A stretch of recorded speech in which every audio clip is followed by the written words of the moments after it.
So this is recording now. So good morning, everybody. Happy New Year. We've had a little bit of a chat beforehand, but I wish and hope everyone had a really good year. If everyone can mute while we start, and then if we have questions, I'll give time for questions as we go along so that we can all hear. Actually, you know what I'll do? I'll do that really cool thing when I mute everybody. Oh, darn, I forgot where it is.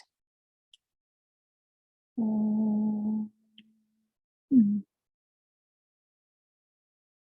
thought it was here. Yes. Yes. So everybody's muted. If you have a question or anything, please unmute yourself and ask the question. I don't have a problem with that. If you do the chat, I'm getting better at noticing it and catching it, but just so you know, I don't always catch it. And then so hopefully it will. And so this is Crystal Capsule class 101, the first part of the series. And I'm going to go over our call down, the things that we usually do when we start our class. The first part being to do with crystal cleaning and how to care for crystals.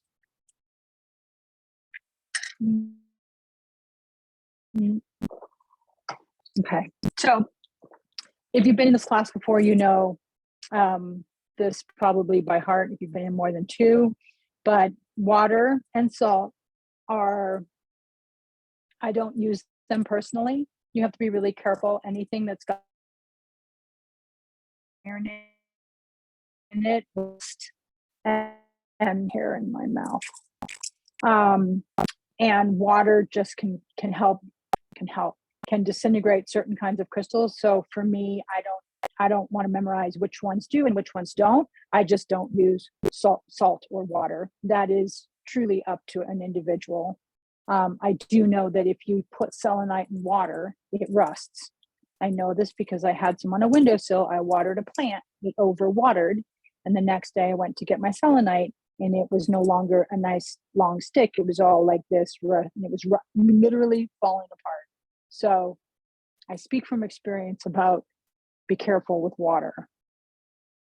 Now, then what can be very useful is smoke. You can use incense. I use resin type incenses or stuff like frankincense and myrrh. That's my preference. Everybody has their own preference for incenses that you use and the smoke that you use. Sound, you can use singing bowl. You can put it, if you have a smaller stone, say something like one size or something, you can put them in bowl, hit it, you'll hear it'll go out. And then the first time you hit it, it may not go very long, but you can feel it as it gets cleaner. The sound lasts longer and is clearer. The other one that I have started to use, which is breath. I've learned this one just in the last few months. It's more of a challenge for me, but for people who are very able to use their breath to manage and control things in their body, this can be a very useful way of cleaning the stone. But you can put a stone on your palm, and you can, with your intention, because obviously intention is 90% of it, and you can blow out all of the history and all of the things that it's connected to allow it to radiate what its primary structure is, so that it connects back to the earth and back to where it comes from. And so we can take a breath in and then blow it out. Nice, because then you guys will laugh because I can only do about 3 seconds of breath. It's getting better though. You can use sunlight and moonlight. Certain stones are more sensitive to sunlight, so something like fluorite, I wouldn't leave it in the sun for more than 2 hours. Nice cloudy day like today. Well, it's kind of cloudy for us. You could leave it out and it would be fine. You can also leave your stones out and even if it's cloudy, if your stone's on, and it'll still have the effect. Rays don't just stop because there's clouds. It's not a shield. They just come through. We just can't see them. And then my favorite is selenite. I use selenite for everything. It's for everything I put selenite in, because selenite is a self-cleaning as well as it cleans other stones. There are a lot of stones that are self-cleaning. Citrine is a self-cleaning stone. This is a little bottle of shungite that I wear around my neck to keep the EMFs at bay as much as possible. And this is self-cleaning. But I still put it, my shungite, on my selenite space so that it gets cleaned up. But that's, and then those are the main things about cleaning. Charging, obviously, if you want your stone to be charged, intention, again, is the major aspect to this. Sunlight, moonlight, and intention are the three major ways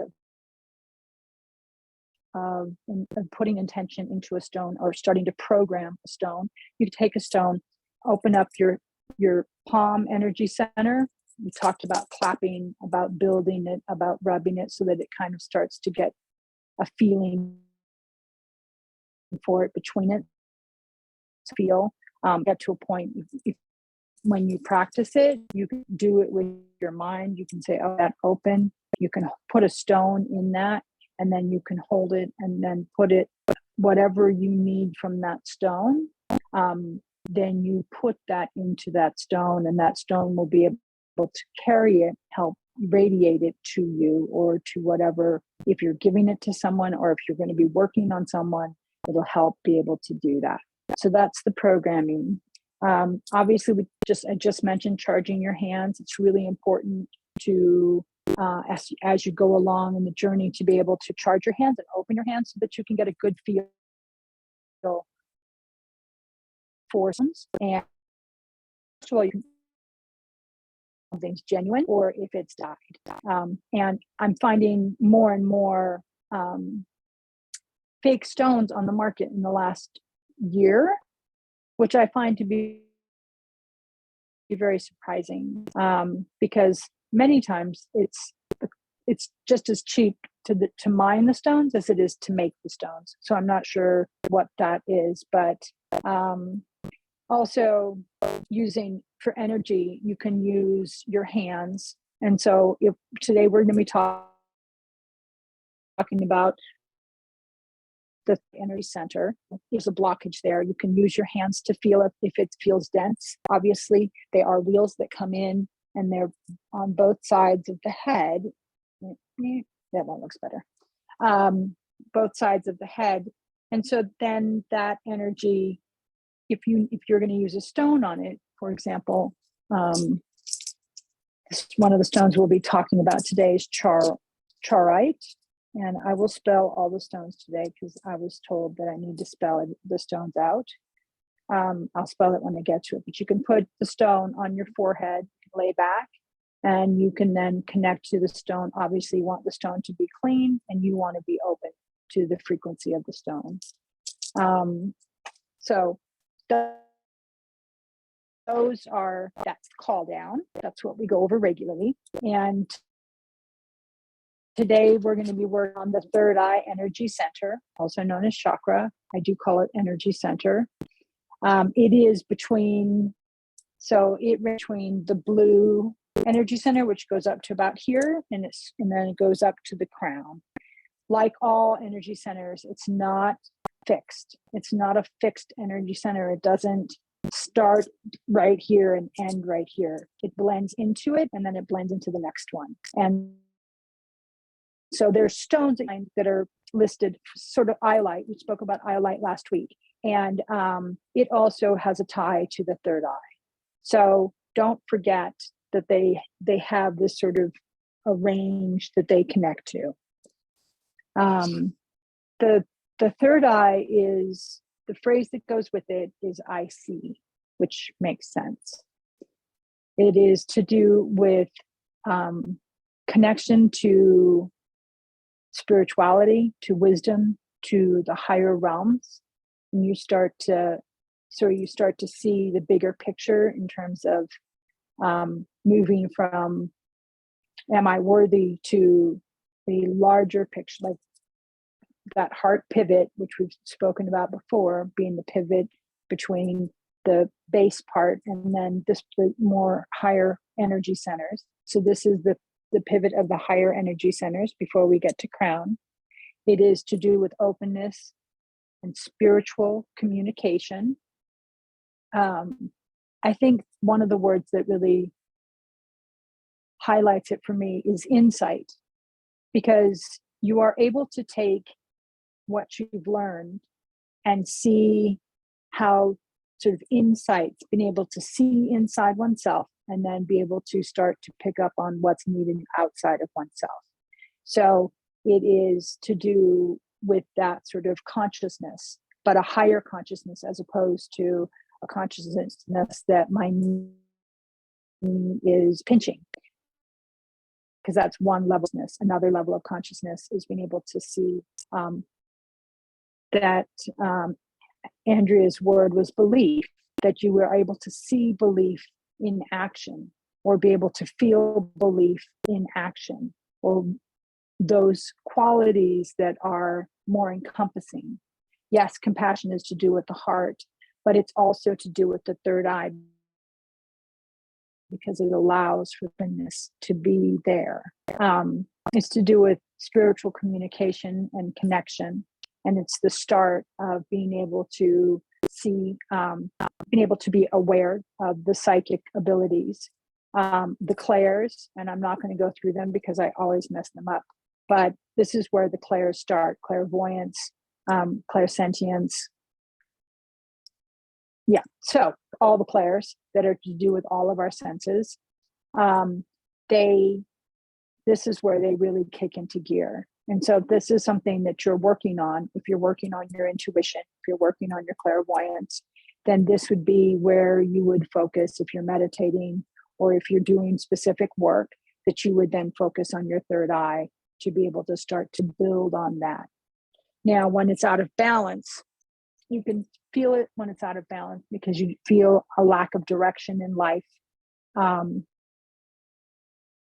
a lack of ready. Obviously, when you're in the IC, you feel the clarity. You're able to see the clarity of a bigger picture of you within the picture, and the picture expands as you see it, as you connect to it. When the third eye is out of balance, you don't have that clarity, you feel stuck, and you can get stuck into daydreams or fantasies, not talking about manifestation or trying to see things into the future, talking about those things where you perseverate about something, where your brain just keeps going over something, or you are running off in your mind about something. These are things that can show that your third eye is slightly out of balance. Obviously, meditating, working with this, even holding the stones and asking for assistance, for clarity, for intuition, for your third eye to be in alignment. That's when the stones can be really powerful. Okay, I'm not flat arms and my video's doing that, so I have to have words with that. So I think that this is the biggest step from the throat to the third eye, is one of the biggest steps in all of the energy centers, because once you hit the third eye and the crown are very connected. And one of the glands that goes with the third eye is the pineal gland, which is one of the most important glands in our body. It's in our brain, and regulates the hormones that regulate other glands. So it allows, when they talk about the Kundalini effect or enlightenment, Buddhism talks a lot about enlightenment. This is when the pineal gland releases its chemicals, not just the chemicals of physical regulation. So this is where it is a deeper this is where your journey starts to get deeper, and where you need to trust in yourself and trust in a bigger picture. I think that gives you, when you're connected, when you're working to connect, you'll start to feel that sense of purpose. So when I said like you have a lack of direction, when you're moving from that sort of like feeling like you're waffling, like things are not happening, and then you start to work towards something, you'll start to feel that purpose in life. That's the third eye clearing up and starting to become in action or in force. Let's see what else. If I've anything I've forgotten. Daydreams. And also one of the things that can happen is that it can bubble up. The anxiety in oneself that comes from some of the lower stuff can start to bubble up into your brain, which is where you get sort of when your brain won't let go of things. When you what's the right word? Well, basically you're connecting to like the anxiety that most people have anxiety, and it's easy to connect to that sort of mass anxiety. And so the third eye is where you can really take that step up and not be as connected to the anxiety within one's life. It doesn't say it corrects it, it just helps with it. And there's a stone that we're going to be talking about today that's really great for anxiety. Does anybody have any questions in regards to this energy center?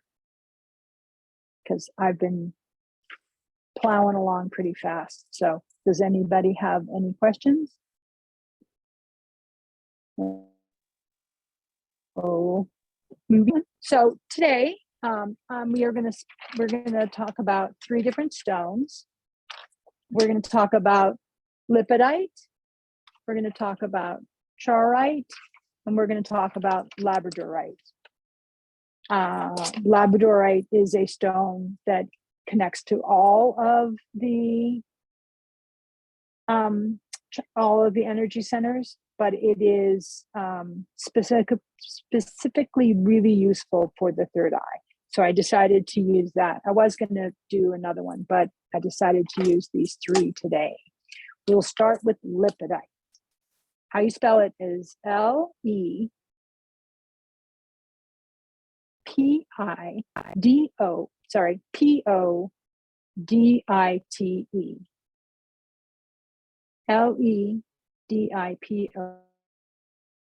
Lepidite, lipidite. And it's a form of mica along with lithium, aluminum, potassium. It's part, but they done with chemicals and use them in electric cars, batteries, and also medication. Some medications come from these minerals as well. They don't use the minerals themselves, but they use all compounds, the structure of it for medications. As you guys know, or you don't know, but as I normally do, is I really love it when I can find crystals, what they do to, when we find them in everyday things like kyanite and spark plugs, and obviously quartz and watches. And this is I just found it really cool that this is a lot to do with batteries, which in a sense, our whole body is a type of battery, but this is where the connection point really is. So it makes sense that this stone connects with your third eye energy center. So lipidite, now it comes in a bunch. I'm going to show you a number of different, this is one of my favorite stones. So can come in mica and look like this. And then I was just gifted a lovely piece where you can see the purple in it. Then obviously you can't make a tumble out of that because there will be nothing left. So then it mixes with quartz, quartz, and then it looks like this, and has, you can see all the mica bits, but you can also see the quartz in it, which holds it together. This also shows about quartz with your crown, and it shows that connection between the third eye, which is purple, and the crown, which is white and purple. And so this is what a tumble looks like, or should look like. It sometimes can have a bunch of white and can look, I have a little tool here. You can see the white where the quartz is. So obviously I have a bunch of these stones because I really like them. They help. They are my go-to for anxiety. If I have anxiety, if I'm going to be in a situation that is anxiety producing to me, then this is my go-to stone. This is, it calms my brain from allowing the energies, my insecurities from my lower energy centers, from the base energy centers, from bubbling up and then controlling me, because we are a higher being as opposed to just being our body. We are much more than that, which is why we have an aura and we have etheric and we have all these electrical connections. So it connects to mental energies and it helps balance out the insecurities, and it can help balance out the different, if it is both yin and yang as a stone. So it's a balancing stone and it helps balance out. I'm not sure what exactly would be the opposite of anxiety. Calmness, I guess, thoroughness. So whatever the opposite of anxiety is, this stone carries it. It brings a very soothing and calm feel to it.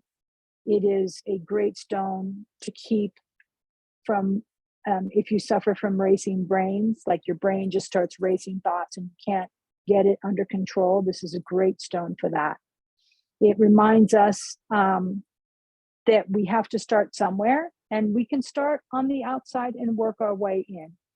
We talked about the third eye having that insight. That's coming from the outside, working our way in, seeing the things that we can give and help with, and seeing the things that we need to work on. So lipidite helps with trust. It helps with dreams, in terms of keeping dreams not overbearing, not interfering, as they more about not so much about stopping or enhance, more about keeping it calm and soothing. And it's also really good for any kind of change. So if you're moving, if you're changing jobs, if some part of your life is changed, this is because it allows that change to have anxiety. It keeps those impulses that can happen when we're dealing with change, because change changes the electrical field that we're working in, and this allows us to stay anchored within our body and keeps us calm. Now, lithium is the medication used for depression, anxiety, as well as bipolar. And in no way am I saying use this instead of any kind of medication that you're on. Please stay on your medication. Everybody knows that I believe it's complementary and not alternative. Don't do it instead of. But it can very much help with depression and anxiety. And for those what are called mood stabilizers, that's what they come from. So they come from this stone, and so it really does make a huge difference. But don't stop taking your medication, because that can be really dangerous. But this can help, and then go from there. Once things are starting to smooth out, you can go from there with help with your doctor. Anyway, this is lipidite, my favorite stone. And I didn't put a lipidite bracelet on. Can't believe it.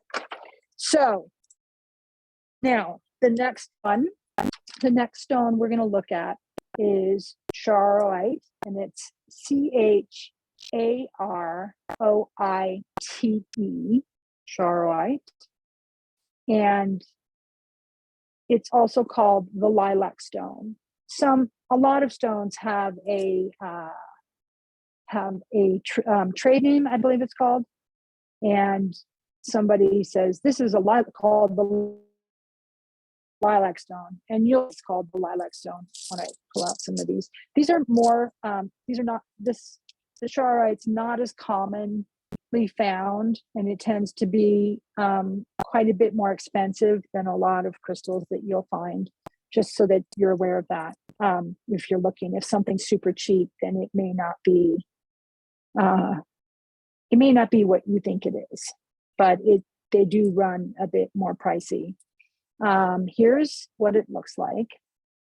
It has this beautiful pearl kind of opalescent aspect to it. And then I have bracelet. I made some bracelets last night of it. And then when it can be darker,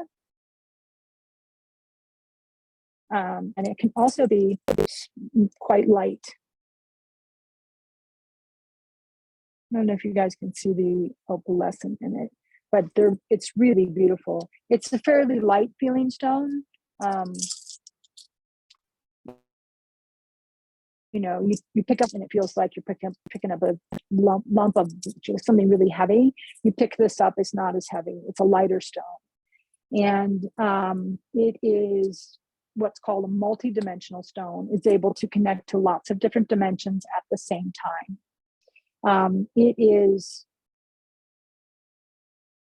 a great stone if you are meditating or starting to meditate and need something to help you move beyond the noise. You need that little bit more. This is a great stone to put on your forehead. And if you do it laying down, I suppose you could tape it. You could tape it, but that might not be the best.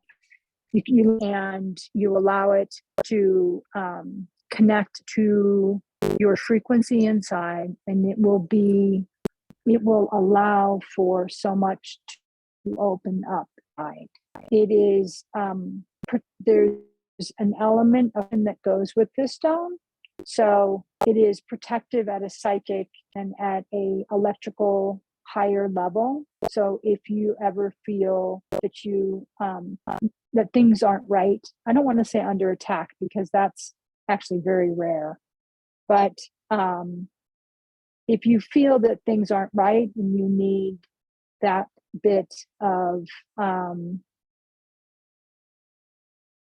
extra protection on something like hematite, some of the major ones that we think of as protective, charoite also will provide that protection. It is good for increasing mental energy. So if you're feeling sort of, I don't know, sluggish or not very connective mentally, that you can lay down with this for probably like 10 minutes and you'll feel brighter and you'll feel more connected.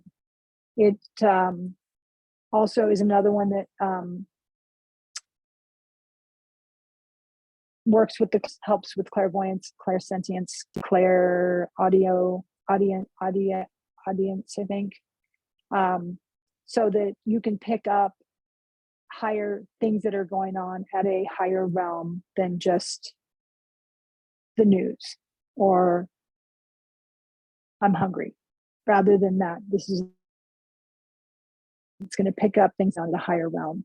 But it's good if you ever feel under attack, if you ever feel unsafe at that level, at that core level, is a good stone for that. And obsidian is another one. I brought some out, just some different kinds, because a lot of times we see just the black obsidian, and I wanted to show a couple of different ones. These also connect with, I'm bringing them out specifically to do with the idea of protection and at a higher level. And so like this is what is called rainbow obsidian. I don't know if you guys can see it. Looks like you can. And then this Mm, no. Anyway, you can't see through it. What a bummer. A little bit. So anyway, this is Midnight Lace Obsidian. These more clear black stones are very good at protection at a psychic level. And so to have, if you know you're into a place that might I was going to say, like, if you're going, let's just say you have to go to church with your family and you haven't been going to church for a long time with them, but you need to go because that's stuff we got to do. This would be something to take with you. Would be any kind of obsidian, midnight rainbow, whatever, just plain obsidian, whatever. That will help at that level, at the spiritual psychic level. It's a protective thing. So I particularly brought these out specifically for that. They can come all the way with a golden sheen. There's silver and golden ones. This one it's not translating well today on the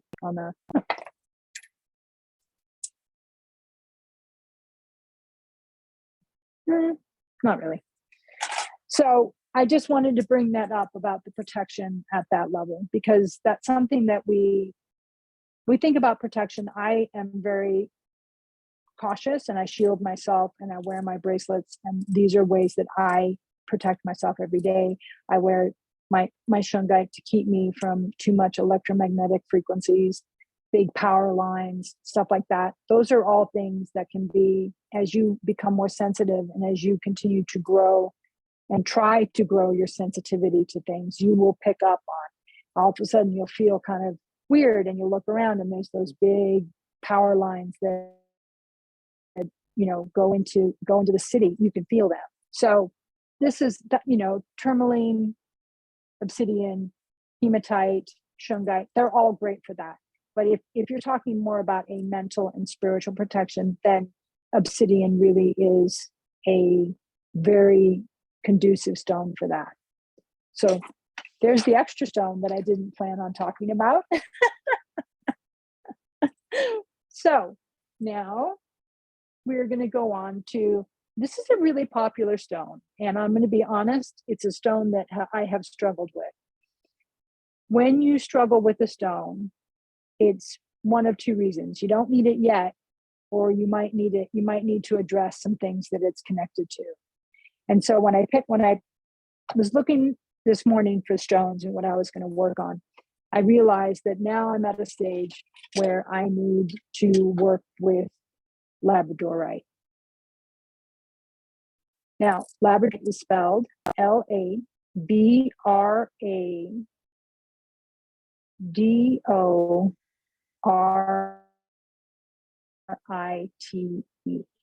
And it's a gray stone and it has iridescent flashes. And I'm going to do my best. There you go. So that's as it goes back and forth.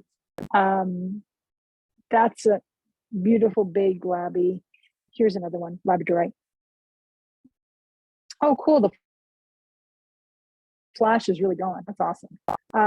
Now this stone is good for insight. Again, we talked about insight being part of the third eye, and connection, mental sharpness. This one is very much to do with one's mindset and also mind connection. It has a lot to do with the crown chakra. We're kind of shifting up towards the crown chakra, which we'll be talking about next week. But it is a stone that helps with mental clarity and mental sharpness. It provides energy throughout the whole aura.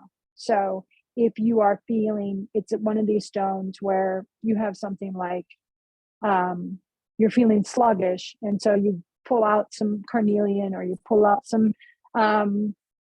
citrine, which are energizing stones, and it just doesn't seem to be, it's not working all the way. It may be that something like labradorite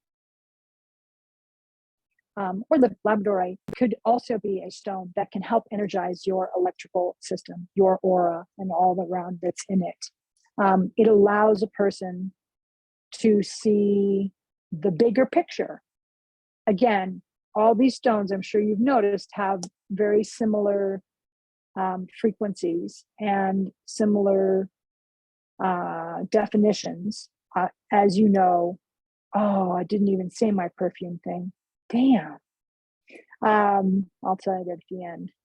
But so it is just, we're heading towards these bigger mind. This helps reduce, again, another stone that helps reduce anxiety and insecurity. And it is, the one thing I can say about it that I can feel from it is that it's a bigger picture stone. They're easy to get a hold of, and it's a good stone to have. If you just have a few stones, it's a good stone to have because it has worked with all of the different energy centers. It's not just like very much, for example, green aventurine is very much a heart energy center. This one works with all of them, even though the focus today is on the third eye. So in a sense, if you think about how our minds work, where we get that flash, in a sense, the stone is like the epitome of it because it has flash. So I was trying for it, but it didn't work. Yeah, there we go. That flash. It is part of the reason you can see that it works throughout your system is because the colors within those flashes can range from blue to green.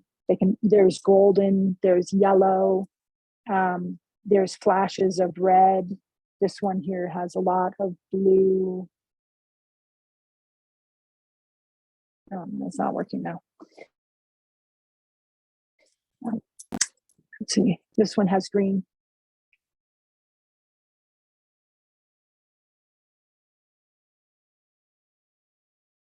There you go. So because these stones have all of those colors, they can be utilized for any energy center as needed.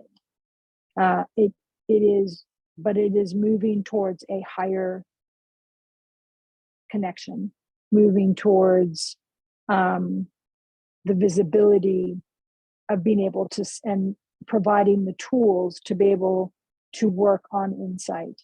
This is a great stone if you're doing shadow work and you're finding yourself just not able to move forward. This is going to be a great stone to do the shadow work in order to move forward. Obviously, shadow work is, a lot of shadow work is done in the 4 bottom energy centers, but we come from a higher place. We are part of a higher place. And so these stone will, the stone will be able to bring it through and bring it complete and make it whole. It strengthens one's aura on the edge of it. So if you need your aura to be stronger, you need to be more protective in your aura. It also does that. And it also, this is probably why I need to work on it, really helps with manifestation. If that's something that you struggle with, which is one of those things that I do in terms of mentally manifesting, I can write stuff down, I can think about it, but being able to really get a grasp on it, this is a really great stone for that, for the manifestation. So you can put in line what you want to manifest and then work with the stone with it, either through meditation, through journaling. You can put it in your pocket, have it as an intention to keep your manifestation up front, keep what you're working on up front. Alexandria, actually the belief, having that up front, then this is a great stone to help keep you in that mode, to keep that frequency continuing on forward. This is a really great stone to hold on that. And it is, like I said, it's good for the whole system, especially the third eye. And I need to work with it.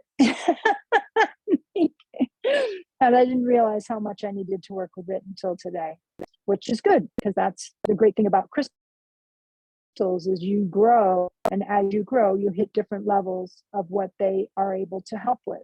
So you can work with the stone And you can say, God, I need amethyst because this is what I need. And then you might find in 2 months you need something different. And then you'll find, oh, I need this. And that's the great thing about crystals.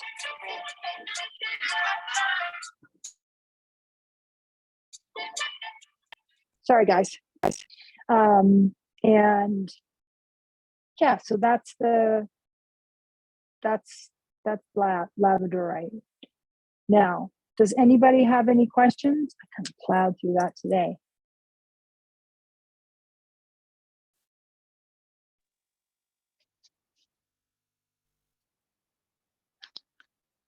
Yes, Jack? So this book, are you familiar with it? I have seen it. Do you like it? Well, that's what I've used to follow along today. And so the few things I've read touch pretty much exactly on what you've been saying. So I feel pretty confident that this might be a good resource for me. Oh, that's awesome. Oh, and that's good to hear, because I'll tell you, a lot of crystal books don't think, if you get 3 crystal books, they don't match. Right. They don't agree. And so glad to hear that you feel that it was on par and that it was working. I'm really glad to hear that. I'm all about books, and I love resources, and so I'll definitely get it. But I'm glad to hear that it was on par. Do you have any questions? Anything come up? Any thoughts? No, I thought it was very interesting, and it's kind of started me on my journey. Well, that is my biggest wish for people coming to this class, is that you are excited about, as you become as excited about crystals as I am. And Jack, you know I'm excited about crystals because I'll talk about them at any place and any time and anywhere. So it's called the Crystal Code? Yes. Okay. Yeah, it's quite interesting when you see that book and you've read it and you come to class and it confirms what it is saying in the book. So that's pretty good. Well, it made me a lot more comfortable with the book itself. Because I'm a skeptic pretty much. So I don't believe everything I read and hear. No. So, and one of the things I didn't say at the beginning, which is really important, every stone has a frequency that is unique to that stone. Every person has a frequency that's unique to them. When I hold a certain stone, that frequency and my frequency mix, and it can give to me what I need it to give to me. And then you can take it and hold it, and it's going to give you something completely different. So I'll hold it and go, wow, this is really mentally energizing. And you can hold it and go, wow, this is really calming. And that's the great thing, is that they are able to provide what you need when you need it. And if you need, and the only crystal you've got is red jasper, which is actually a good grounding stone anyway. But any crystal that you have, people that you need grounding, any crystal is going to ground you. They all come from the ground. They're part of the earth. They will ground you. It doesn't matter what crystal it is, and it doesn't matter how big it is. Size does not matter in this field. I like big ones. I have a beautiful piece of shungite right by my bed to keep all the electromagnetics away from my bed when I'm sleeping. But it does not need to be. It can be little tiny chips. It doesn't matter how big they are, because they will connect your intention connected. But I'm super glad that I was on track, because what I do is I use a bunch of different references, and then also what I feel, what comes up in me. And then that's what I share with people. So when people tell me that's what they feel as well, it's a great confirmation for me. It makes me feel really good, because it means that, because sometimes I'll read somebody's definition and I'll be like, they must be just making this up. Because that I get. That's what it feels like. I'm sure that's what they feel at that point. But there's times when I'm like, really? That's not what I get. And then I'll read a couple different things. There's a really, really good resource. It's a bit dense. It's called the Book of Stones. This is one of the resources that I use. It's a bit heady, so it's one of those books, and so it's a good resource. I really like Judy Hall. I'm interested in seeing this crystal code. I'll probably order it when we're finished. And I like Karen Fraser, and I have recently discovered Philip Putterman. He does a bunch of these ones with the colors, done out by the color of the crystal, and that gives a definition and stuff. When we get to the crown chakra, then we'll start doing some work on crystal grids and some other aspects of crystal work. And then on the 1st of February, I will be starting over, but it'll be different than how this one has gone, because I've learned during this class, I have learned certain things that I did out of order. I should have done in order first, so it makes more sense at the end. Because if I don't talk about the electrical body, if I don't talk about the aura and one's etheric and healing at that level in the beginning, then all the work later on has placement. Oh my God. So I am going to stop recording because we can just chat a bit. But we went through what I had. No,